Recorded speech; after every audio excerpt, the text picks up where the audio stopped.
Exit പോളിന്റെ കടന്നുവരവ് പ്രതിപക്ഷത്ത് വലിയ ആശങ്ക സൃഷ്ടിച്ചെടുത്തിട്ടുണ്ട്. ആശങ്ക എന്ന് പറയുമ്പോൾ ജനാധിപത്യ രീതിയിൽ മത്സരിച്ചു കഴിഞ്ഞാൽ തോൽക്കും എന്നുള്ള ആശങ്കയല്ല. ജനാധിപത്യത്തിന് വിരുദ്ധമായ രീതിയിൽ BJP NDA മുന്നോട്ട് പോയി കഴിഞ്ഞാൽ തിരിച്ചടി ലഭിക്കും എന്നുള്ള ഒരു ആശങ്കയാണ് പ്രതിപക്ഷത്തെ വേട്ടയാടുന്നുള്ളത്. അതായത് വോട്ടിംഗ് മിഷനിൽ അട്ടിമറി നടത്തിക്കഴിഞ്ഞാൽ ഞങ്ങൾക്കൊന്നും ചെയ്യാൻ സാധിക്കുകയില്ല എന്ന പ്രതിപക്ഷത്തിന്റെ ധാരണ. എന്നാൽ ഈ ധാരണ രാഹുൽ ഗാന്ധി മുൻകൂട്ടി കണ്ടു എന്നുള്ളതാണ് യാഥാർത്ഥ്യം. ആ യാഥാർത്ഥ്യമാണ് AICCയുടെ ജനറൽ സെക്രട്ടറി ആയിട്ടുള്ള KC വേണുഗോപാൽ മുന്നോട്ട് വെക്കുന്നുള്ളത്.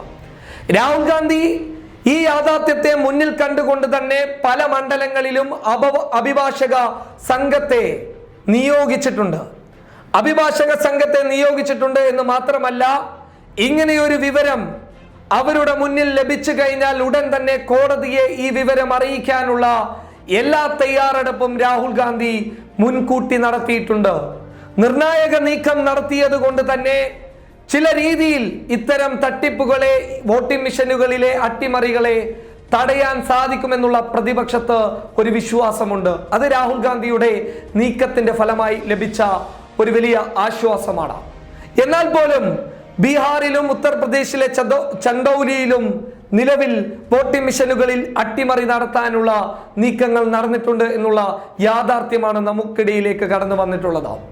ബീഹാറിൽ പലയിടങ്ങളിലും മണ്ഡലങ്ങളിലടക്കം വോട്ടിംഗ് മിഷനുകളിൽ ഒരു സുരക്ഷാ സംവിധാനവും ഇല്ലാതെ സ്ട്രോങ് റൂമുകളിൽ നിന്നും പുറത്തെത്തിക്കുന്നതിന്റെ ദൃശ്യങ്ങൾ നമ്മൾ കണ്ടതാണ്.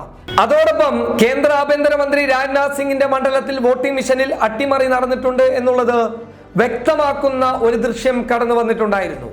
അതായത് ഒരു സുരക്ഷാ സംവിധാനവും ഇല്ലാതെ ട്രക്കുകളിൽ കയറ്റി വോട്ടിംഗ് മിഷനുകൾ കൊണ്ടുപോകുന്നതിന്റെ ദൃശ്യം കടന്നു വന്നതാണ്. അത് മാത്രമല്ല, ഉത്തർപ്രദേശിലെ ചന്ദൌലിയിൽ അതിനിർണായകമായിട്ടുള്ള ഒരു സാഹചര്യത്തെ പൊതുജനം നേരിടുകയുണ്ടായി. ജില്ലാ ഭരണാധികാരിയുടെ നേതൃത്വത്തിലുള്ള ഒരു സംഘം ഉദ്യോഗസ്ഥർ സ്ട്രോങ് റൂമിലേക്ക് EVMകളുമായി കടന്നു വരുന്നതിനെ പൊതുജനം തടഞ്ഞു നിർത്തുകയും സംശയമുന്നയിച്ച് അവരെ തിരിച്ചയക്കുന്ന രീതിയിലേക്ക് കാര്യങ്ങൾ എത്തിക്കുകയും ചെയ്തു. അതുകൊണ്ട് ഈ നീക്കങ്ങളെയൊക്കെ മുൻകൂട്ടി രാഹുൽ ഗാന്ധി കണ്ടിട്ടുണ്ട് എന്നുള്ളതാണ് റിപ്പോർട്ടുകൾ വ്യക്തമാക്കുന്നുള്ളത്. അതുകൊണ്ട് പലയിടങ്ങളിലും ഇത്തരം സംഭവ വികാസങ്ങളെ നേരിടാൻ വേണ്ടി, നിയമപരമായി ചെറുത്തു തോൽപ്പിക്കാൻ വേണ്ടി അഭിഭാഷക സംഘത്തെ രാഹുൽ ഗാന്ധി മുൻകൂട്ടി തന്നെ പല മണ്ഡലങ്ങളിലും നിയോഗിച്ചിട്ടുണ്ട്.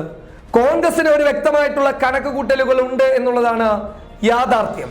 ആ കണക്കുകൂട്ടലുകൾ തെറ്റിക്കഴിഞ്ഞാൽ അത് വ്യക്തമായിട്ടുള്ള പരിശോധനയ്ക്ക് വിധേയമാക്കണമെന്നുണ്ടെങ്കിൽ മുൻകൂട്ടി തയ്യാറാക്കിയ ഒരു തിരക്കഥ അവിടെ ഉണ്ടാകണം. ആ തിരക്കഥയുടെ ഭാഗമാണ് അഭിഭാഷക സംഘം. എന്തെങ്കിലും ഒരു പ്രശ്നം ഉണ്ടായിക്കഴിഞ്ഞാൽ അതിനെ നേരിടാനുള്ള നിയമപരമായിട്ടുള്ള രീതികൾ കൈക്കൊള്ളാനാണ് ഈ അഭിഭാഷക സംഘത്തെ രാഹുൽ ഗാന്ധി നിയോഗിച്ചിട്ടുള്ളത്. മണ്ഡലങ്ങളിലൊക്കെ കോൺഗ്രസിന്റെ മറ്റുള്ള പ്രതിപക്ഷ പാർട്ടികളുടെയൊക്കെ പ്രവർത്തകർ സ്ട്രോങ് റൂമിന് മുന്നിൽ കാവൽ നിൽക്കുകയാണ്. ഏതെങ്കിലും രീതിയിൽ അട്ടിമറി നടക്കുമോ എന്നുള്ള രീതിയിൽ. ഇതിനൊക്കെ കൃത്യമായിട്ടുള്ള തയ്യാറെടുപ്പുകൾ നടത്തിയിട്ടുണ്ടെങ്കിൽ പോലും അട്ടിമറിക്ക് സാധ്യതയുണ്ട് എന്നുള്ള വിലയിരുത്തലാണ് പ്രതിപക്ഷത്തിന്റെ നേതാക്കളിൽ നിന്നും ഇപ്പോൾ പുറത്തു വരുന്നുള്ളത്. എന്തായാലും 23-ന് എന്ത് സംഭവിക്കും എന്നുള്ള ആശങ്കയിലാണ് പ്രതിപക്ഷ നേതാക്കൾ. News desk public Kerala.